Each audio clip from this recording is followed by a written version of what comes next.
Ստորեն լուրերի դուք էլ հաստատում եք, որ դուք եւս չեք լինելու ԿՊ-ի նախընտրական ցուցակում, ինչու հարցը, արդյոք դուք էլ եք կարծում Հակոբ Արշակյանի նման, որ ամեն ինչ Հայաստանում լավ է, արդեն ժամանակն է, որ դուք էլ զբաղվեք ձեր սիրած գործով։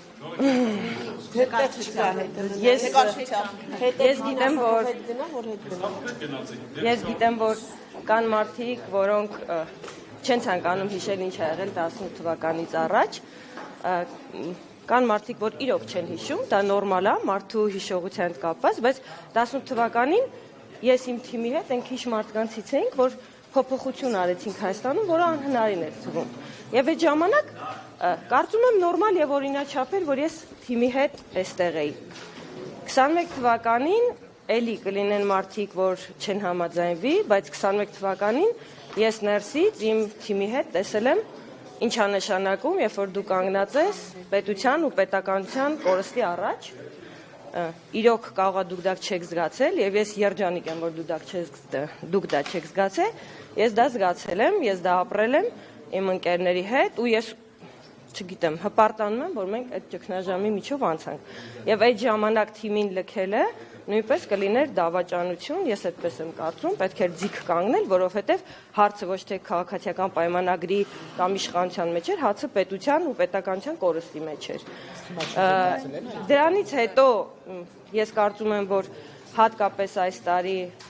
շատ լավ արդյունքների ենք հասել, էլի անհնարին ժանրից թվացող խաղաղության պայմանագրի նախաստորագրում ա եղել, ես հպարտանում եմ բոլոր մարդկանցով, ովքեր այդ ճանապարհը կարողացել են անցնել, որտեղ մենք բոլորս այն կարգի կորուստներ ենք ունեցել։ Նարեկ ջան, ձեզ անվել եմ հպարտանում, որտեղ դուք էլ եք մեր հետ այդ ճանապարհ անցել։ Ով որ անցել ա ու օգուտ ա բերել պետությանը, բոլորով հպարտանում եմ։ Մենք հիմա հասել ենք այն վիճակի, որ պետք է մարդիկ աշխատեն, երջանիկ լինեն, խաղաղ ապրեն։ Հիմա լավ չի, որ Ես կարծում եմ, որ Հայաստանի համար սկսել են լավ ժամանակներ, մեր պետությունը պետքա ծաղկի, մարդիկ պետքա լավ աշխատեն, այս պահին ուզում եմ գնամ հիմա էլ այնտեղ աշխատեմ, պետությունը ծաղկեցնեմ։ Որտեղ որ աշխատել եմ 18 թվականից առաջ, ժողովուրդ ջան, ես հո դպրոցից չեմ հելել եկել ստեղ կամ չգիտեմ, փողոցից եմ եկել։ Ես շատ կեսագրությունից չեք նայում, ես իմ կյանքում 16 տարեկանից սիրելիներս աշխատել եմ 16 տարեկանից մինչև այսօր, բացառությամբ մի 2 տարի, որ երեխա եմ ունեցել, չեմ կարողացել, ամեն օր աշխատել եմ, հիմա գնում եմ այդտեղ աշխատել, մեծ պլաններ ունեմ, լավ ուզում եմ ստեղծագործեմ, ուզում եմ նոր բիզնես պլաններ ունեմ, ուզում եմ Հայաստանի տնտեսությանը օգուտ բերեմ, վատա։ Կան պատկանները, մի քանի սեզոն եղան գումարում, ավելի ճիշտ եղան պատգամավոր, հիմա գնում են բիզնես դնելու, այսինքն պատգամավոր Նարեկ ջան, դուք առաջին անգամ չեք ինձ խայթում, ես 18 թվականից առաջին էի բիզնեսով զբաղվում, լսում եմ։ Հիմա ըստ էության պատգամավորի գործակից եկամտաբեր է եւ կարելի է աշխատել եւ հետո բիզնես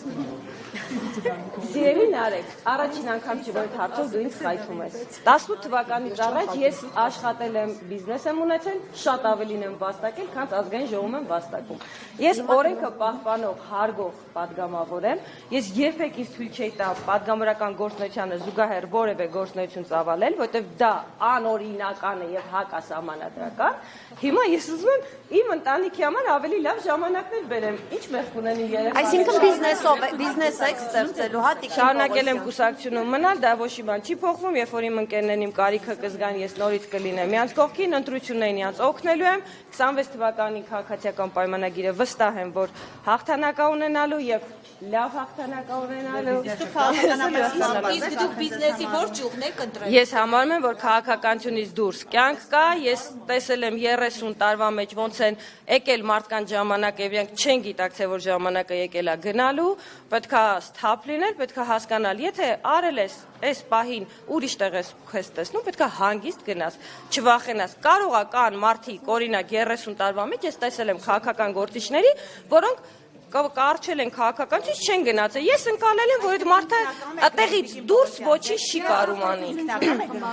Բացարձակապես ես սիրում եմ իմ թիմը, ես նույն ձև վերաբերում եմ պարոն Փաշինյանին, ես ոչ մեկից հիասթափված չեմ, ինքը իմ ավակ ընկերն է, կուսակցությունը, որի համահիմնադիրներից մեկը ես եմ եղել, ՔՊ-ից ոչ միտեղ չեմ պատրաստվում։ Ինքնական եք գնում, հարցս կներեք, էլի ինքնական եք դուք։ Ամբողջությամբ ինքնական։ Բայց դուք միշտ տարբեր Փախուշի արդյոք պատասխանատվությունից, որովհետև առաջիկայում ծանրագույն որոշումներ պետք է կայացվի, խորհրդանում նաև խաղաղությանը համաձայնագիրը պետք է բերվի։ Ես վստահ եմ, որ ես կհասցնեմ, արդեն մի համաձայնագիր եկել է, ես քվեարկել եմ եւ նորից կքվեարկեի, ես կարծում եմ չկա ավելի լավ բան, քան խաղաղ պետության մեջ ապրելու արարելը, կհասցնեմ դեռ մյուս ձեր ասած ինտրիգային բաները քվեարկել, նոր գնալ, փախուստ չի, փախուստ կներ 21 թվականին,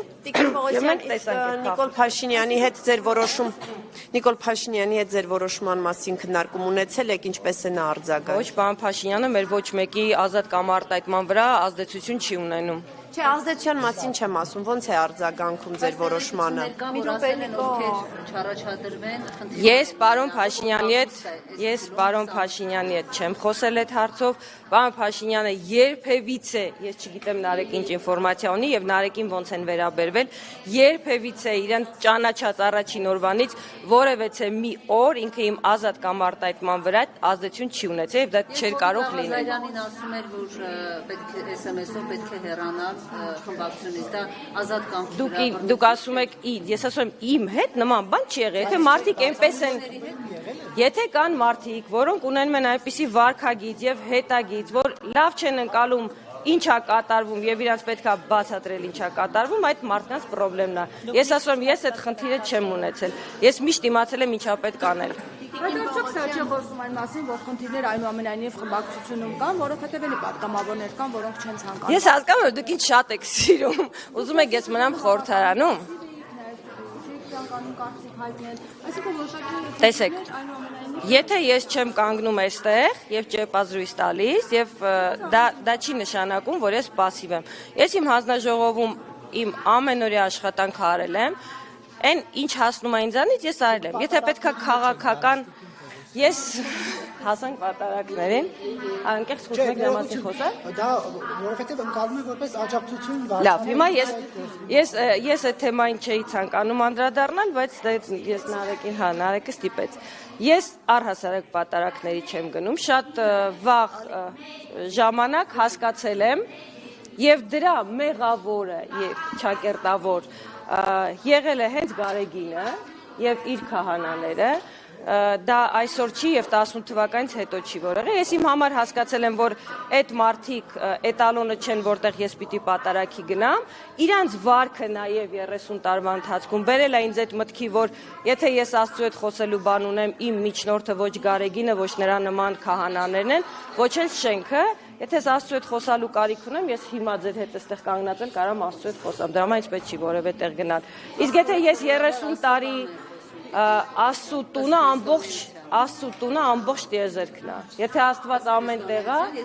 դե ես էլ ձեզ ասում լավ չեք ընկալում ուրեմն քրիստոնեությունը, եթե Աստված ամենուր է եւ ամեն ինչի մեջ, ուրեմն Աստված իմ ու ձեր մեջ է ու իր համար տուն գոյություն չունի։ Իր սաղ տունը տիեզերքն է։ Տիկին Պողոսյան, ձեր հավատի հետ կապված դուք մի հայտարարություն արեցիք շատ մի քանի տարի առաջ, որը բավականին քննարկվեց, որ եթե մի տող անգամ Փաշինյանը գրեր բյուջեում, դուք դրան կքվեարկեք։ Չի կարող դա մոռանալ։ Հա, ես չեմ մոռանալ։ Հիմա ձեր հավատը Նիկոլ Փաշինյանի հանդեպ դեց եկեղեցուն դուք ասում եք Գարեգինը եւ այլն կաթողիկոսը։ Ես հավատ այդքան աստասան է մնալու միշտ ու եւ ինչով է պայմանավորված Փաշինյանի հանդեպ այդ մեծագույն հավատը։ Okay։ Ես հասկանում եմ, որ 18 թվականի ամփորձ քաղաքական ամփորձ մարդու արտահայտությունը դուք շատ երկար ժամանակ շահարկեցիք։ Իդեպ ես շատ կարևոր հարց էի բարձրացրել։ Ես հարցնում էի պարոն Փաշինյանին, ինչպես ենք մենք կարողանալու ազատվել Ռուսաստանից էներգետիկ կախվածությունից, ինչ քայլեր ենք անելու։ Դա ձեզ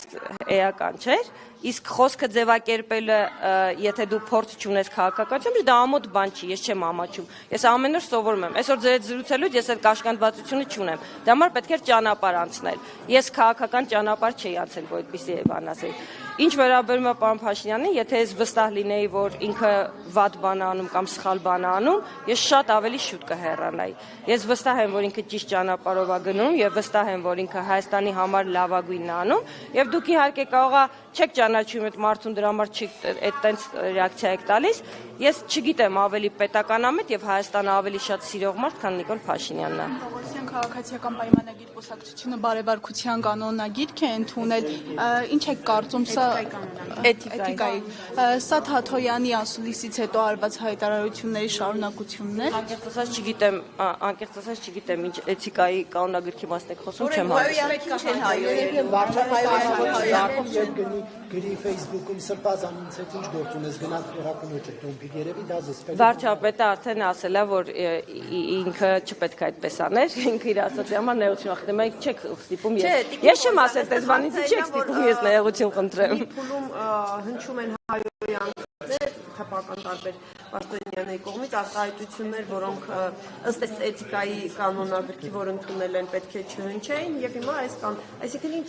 Շողիկ ջան, ես երբեք ոչ մեկին չեմ հայոյել։ Ես կարծում եմ հայոյանքը վատ բան է, հատկապես քաղաքական դաշտում։ Հայոյում են մարդեն ժամանակ եւ սպառվում են փաստարկները։ Չի կարելի հայոյել ոչ մեկին։ Նույնիսկ եթե ինձ ահավոր դուր չի գալիս Նարեկի հարցերը կամ այն խայթոցները, չի կարելի Նարեկին հայոյել։ Ոչ մեկին չի կարելի։ Հիմա եթե որևէ մեկը օրինակ նեղված ա եղել կամ զայրացած ա եղել նման ձև արտահայտվել, հետո ասում ա կներեք, ես այդպես էլ չեմ անելու, նորմալ ա, բան մեծահոգի գտնվեք, ասուց եք խոսում։ Մեկին Նիկոլ Փաշինյանը գրում էր հենց այդ գրառումը, հա, ներողություն դոմփելու մասին, դուք անձամբ իրեն ասել եք, որ դա ճիշտ չի, ասում եք ընկերներ ենք։ Ես կառավարական շենքում չեմ եղել, որ ասեմ պարոն Փաշինյան մի գրեք։ Գրառումների մասին է խոսում։ Ես չի եղել այդպես, որ շփում ունենամ պարոն Փաշինյանի հետ, որ ունենայի հաստատ կասեի, պարոն Փաշինյան, դուք ուրիշ մակարդակի մարդ եք, մի արեք տենց, նույնիսկ եթե զայրացած եք կասեի, բայց առիթ չի եղել։ Շնորհակալություն։ Ձեզ եմ շնորհակալ։